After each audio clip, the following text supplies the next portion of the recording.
Hello and welcome to this edition of Political Capital here on Bloomberg TV India. This is the show where Delhi meets the Lal Street. India has been ruled by coalitions since 1989, and this election too is witnessing the arithmetic of coalition building being worked out. In the past few days, we have seen new alliances being forged, old ones being discarded. Also, the motley crew of 11 political parties appears to have come unstuck. The moot question now, will Narendra Modi, the man most polls are projecting to be the country's next Prime Minister, secure enough votes to get to that crucial 272 mark? Who could be the partners and possibles in the ride to Modi's mission 272? First up on the show, Saloni Shukla joins us with the alliances being worked out at this point of time.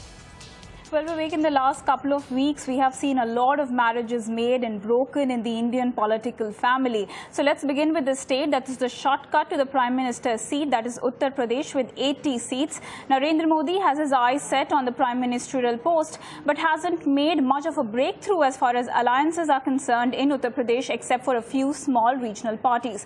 Now, Congress party, on the other hand, has tied up with Ajit Singh's RLD, while Mayawati's Bahujan Samaj Party is still toying with the idea of a pre-poll alliance with Congress. Third front members, Samajwadi Party and Left may share a few seats in UP as well. As far as Maharashtra is concerned, the biggest question right now is whether the Raj factor will play spoil sport. Days after Shiv Sena, RPI and BJP announced their alliance, Nitin Gadkari was seen warming up with Raj Thackeray and appealed to him not to field candidates against them, which hasn't gone down well with the Shiv Sena and Uddhav Thackeray. Let's turn our focus to Bihar now. After the BJP-JDU alliance went kaput, BJP joined forces with Ramvilas Paswan's Lok Janshakti Party and Upendra Kushwaha's RLSP, putting him on a firm ground in the state that elects 40 Lok Sabha members. Congress, on the other hand, chose to stay away with Lalu Prasad Yadav's RJD after a lot of public appeal to Sonia Gandhi from Lalu himself. They have now sought an alliance. So the two important states to watch out for from the southern region are Andhra Pradesh and Tamil Nadu. After talks of merger with TRS fell midway, the Congress now seeking a pre-poll alliance with Chandrasekhar Rao TRS. BJP, on the other hand, is in talks with Chandrababu Naidu's TDP for a pre-poll alliance. A clear picture on Tamil Nadu's electoral alliance has emerged after BJP is in active talks with DMDK's Vijay Kant for a pre-poll alliance. BJP has already struck a deal with Vaiko's MDMK and PMK. Jayalalitha's AIADMK, after spurning the left, has decided to take on the elections alone. DMK has also roped in smaller parties like the MMK and the Muslim League. Karnataka has also thrown up interesting stories with B.S. Yedurappa back in the fray. BJP is looking at an alliance with KJP and BSR Congress. But political experts believe that much more than the two pre-poll alliances, the final numbers post the counting day on 16th May will hold the key. Back to you. All right, joining me now on Political Capital, Praveen Chakravarty, founding trustee of IndiaSpend, and Krishna Prasad, editor-in-chief of Outlook. Thank you, gentlemen, both of you, for joining me. Let me come to you first. Krishna Prasad, when we last spoke, you said something which has turned out to be rather prophetic, and I'm talking about Jayalalitha. We were talking about her, and you made the point, and just to quote you, you said she might swing completely on the other side. And that's exactly what seems to have happened, that alliance, CPI, CPM is all gone. What are you making of that particular move, and how does that impact a possibility of her actually ending up aligning with Modi? Again, something that you did not rule off.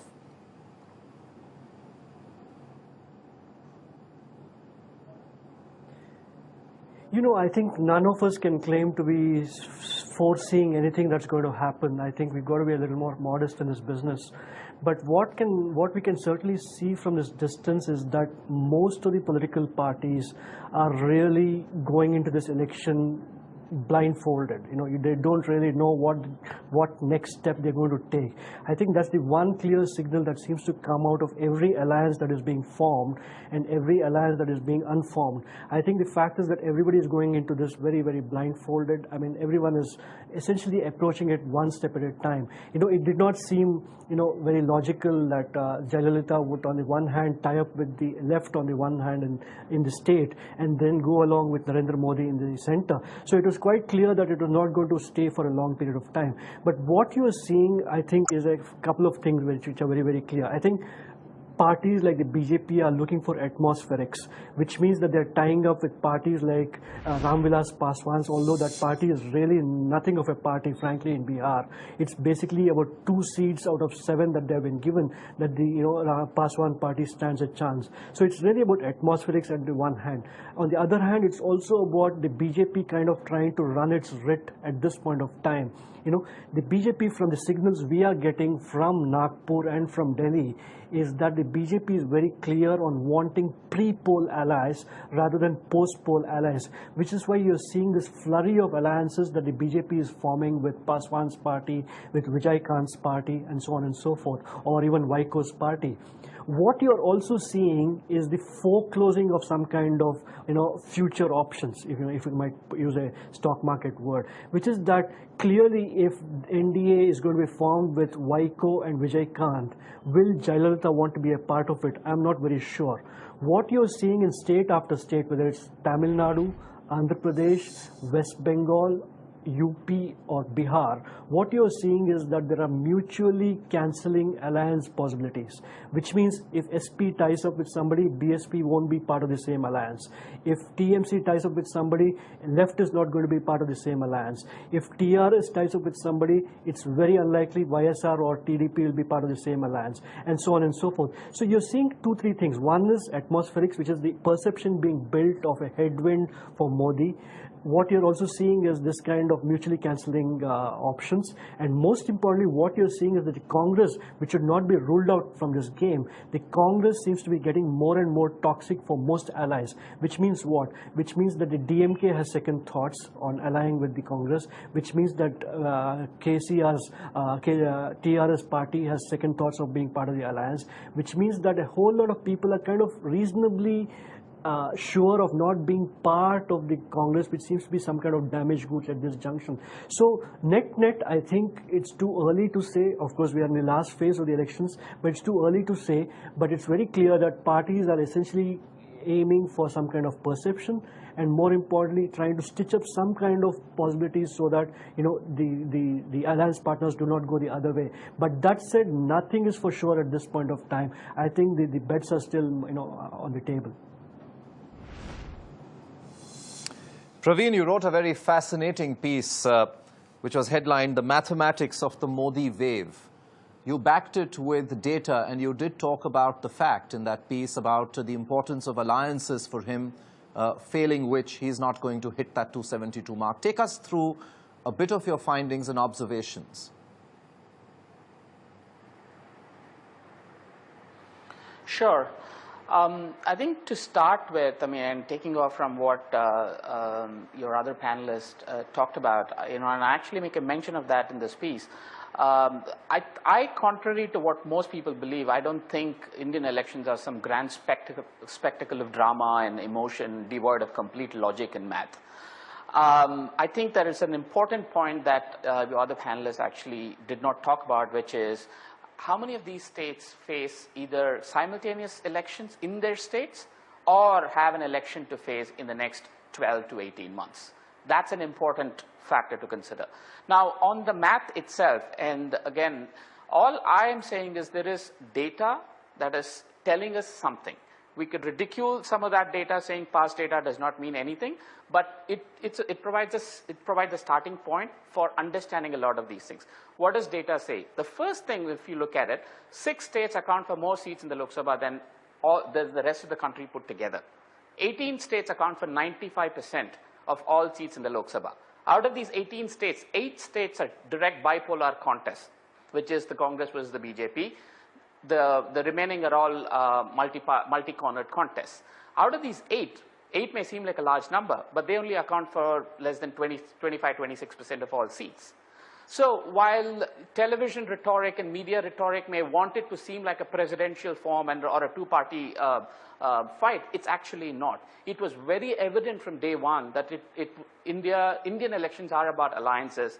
People do not vote directly for a government at the center. People vote for their state seats first, and which then goes on to form a government at the center. So if you take the top 6, Uttar Pradesh, Maharashtra, Bengal, Andhra, Tamil Nadu, Bihar, all of them are alliance states.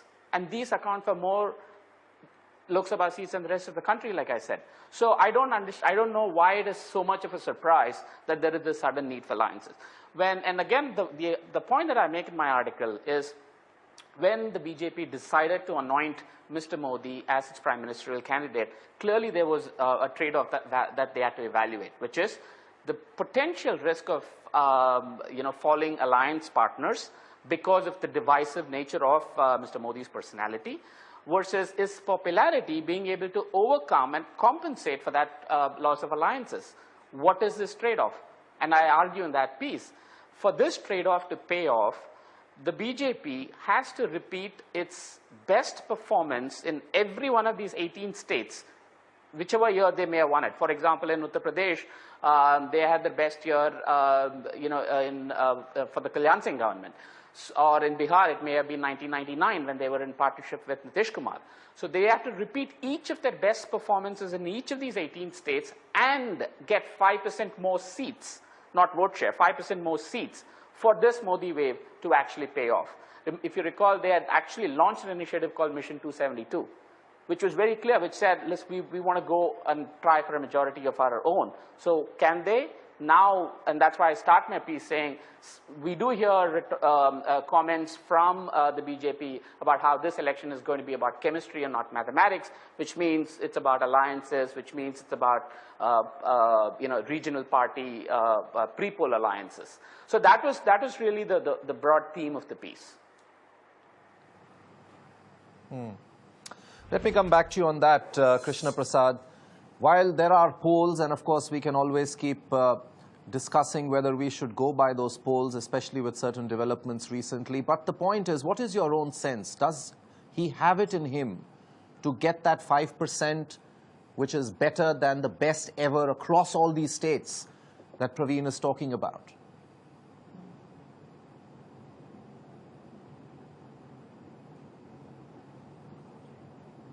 I think the evidence on the ground seems to suggest very clearly, as Mr. Chakravarty rightly said, that it's going to be an uphill task. There's no question about that. But at the same time, I think we need to consider the possibility simply because this seems to be, to me at least personally speaking, a quite unique election in the sense that you're seeing imponderables of a kind you never saw ever before. And by which I mean to say that there are factors at play which we've never seen at play before. I understand all this thing about, bipolar states and multi-party states and so on and so forth. But I think in this election, you're seeing a couple of very clear indications of factors which we've not seen before. One of them, to me, clearly is the RSS. I think not too many of us have spent enough time looking at what the RSS is actually doing to push Modi and to give Modi that decisive edge. I think that's the thing to keep in mind, simply because the BJP, for whatever noise it makes in Delhi, the fact is that the BJP is finding it very, very difficult to find the right kind of candidates in some places, especially in UP and Bihar, and more particularly in Karnataka and in Haryana. It's even finding it very difficult to find the right kind of allies. So the fact is that the RSS seems to have jumped into the picture and turned this election on the surface at least into an election where they're looking at Modi for sure. The RSS seems to have put all its eggs in Modi's basket, so that's imponderable one. Imponderable two is that for the first time you have an OBC leader of this stature actually trying to grab the national stage. You've never had that scene before. It's largely been with the upper caste, it's largely been with the with the usual suspects. But to see an OBC figure with this kind of appeal is quite something which has not been tested before. Thirdly, I think we underestimate the value of communications and the change that it's undergone since 2004. You know, we all would like to say that this election is very different from the previous one, but for sure to me it seems as if the media in this election, mobile phones in this election are going to play a far more significant role in the party and the candidate establishing direct contact with the voter. It's a totally imponderable thing. You know, one of my correspondents has been in UP in the last few days, and she tells me that there are villages in India's largest state which still do not have electricity, which means what? That they are not being able to receive the television images that Modi and his team have been putting forth. But that said, the fact is that the mobile phone is still in their hands, so they may well be receiving those messages.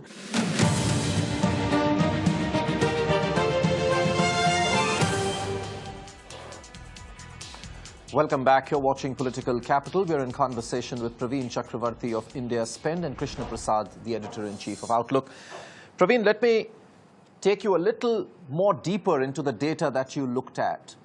Are there any states among those 18 that you talked of which could be perhaps game-changing states as far as BJP and Narendra Modi are concerned? For example, we've seen him going very, very flat out as far as Northeast is concerned, which has a collective as a unit 24 seats.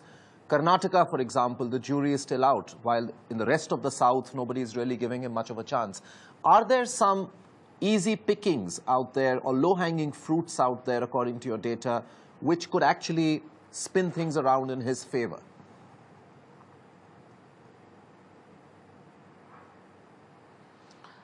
I actually think the state that could potentially call this election is Tamil Nadu. And it goes back to another piece that I had written in Business Standard in January that was titled The Mathematics of Jayalalitha's Prime Ministerial Ambitions. It's only because Tamil Nadu has this very unique tendency to actually be a winner-takes-all state.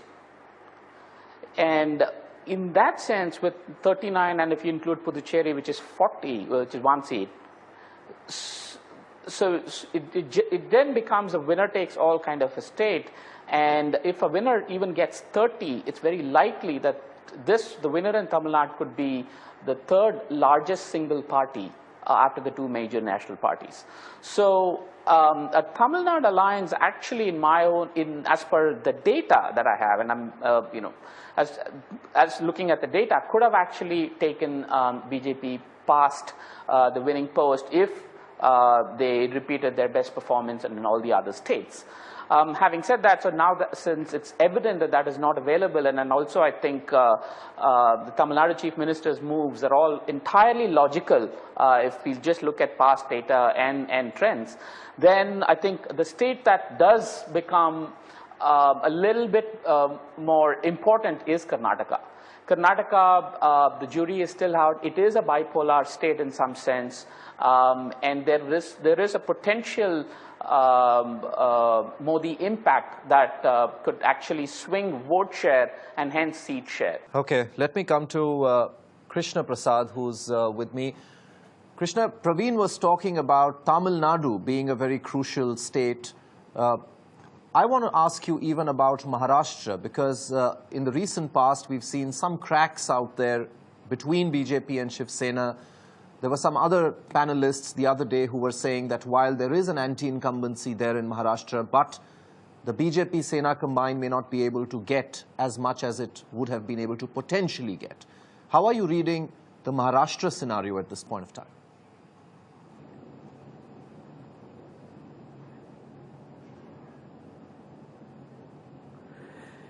You know, we can all read this the way it suits us, but the simple point is that there are no easy pickings, there are no easy chances in this election for either alliance, especially for Modi.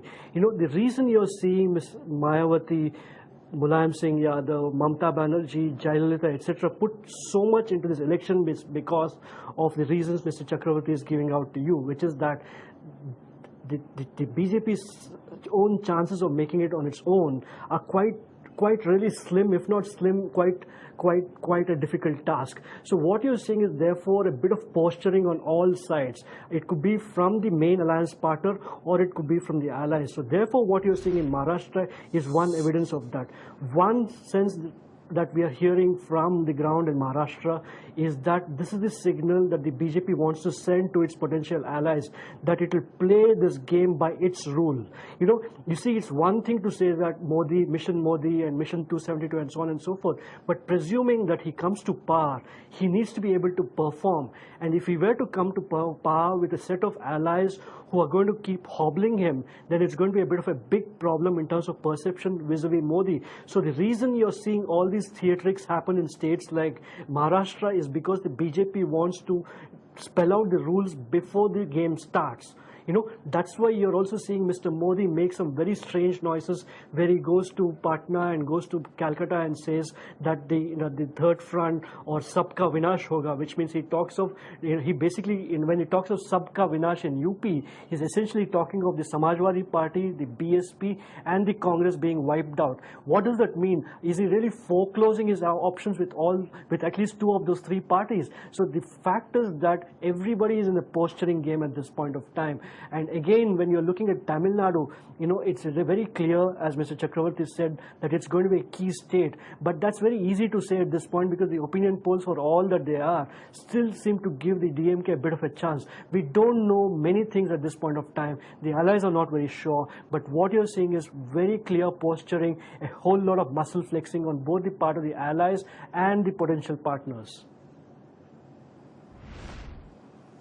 Praveen, are markets, therefore, according to you, running way too ahead, almost kissing 22,000?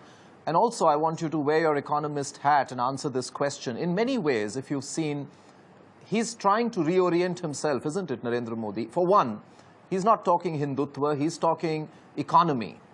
He believes this is an economy election. And more recently, we heard him even invoking Mahatma Gandhi. How are you reading these developments or this change of approach, so to speak, as far as Narendra Modi is concerned?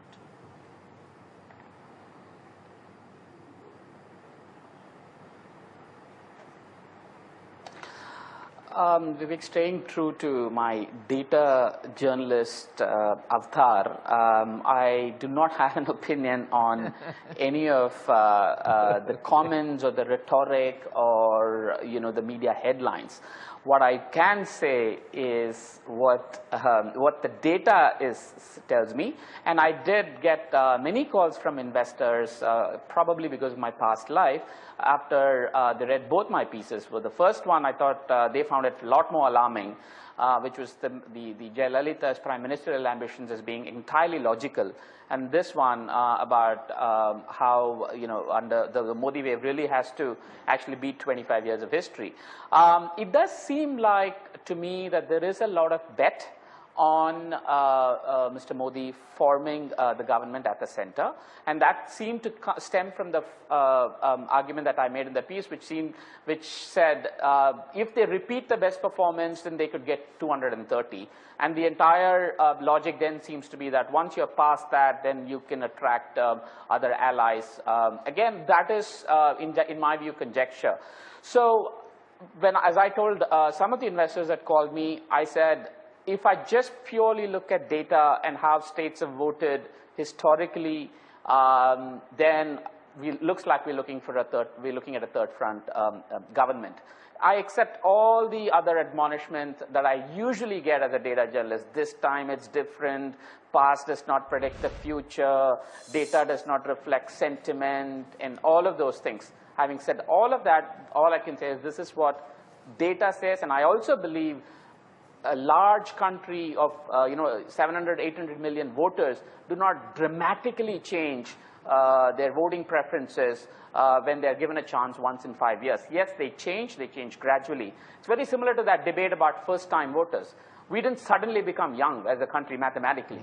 So in the absence of external shocks, we will only get, we will only age in a certain progression. And it's very similar to voting preferences. And that's why past data becomes very, very important in my view. Right. Right. Quick final comment, Krishna, from you. Would you tell the stock markets, hold your horses? It's not over and done yet.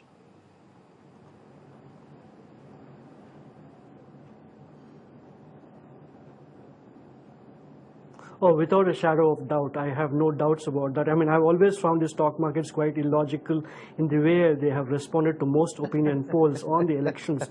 But I would always say that you need to be a little more cautious than this. I mean, that doesn't mean that the stock market shouldn't have fun.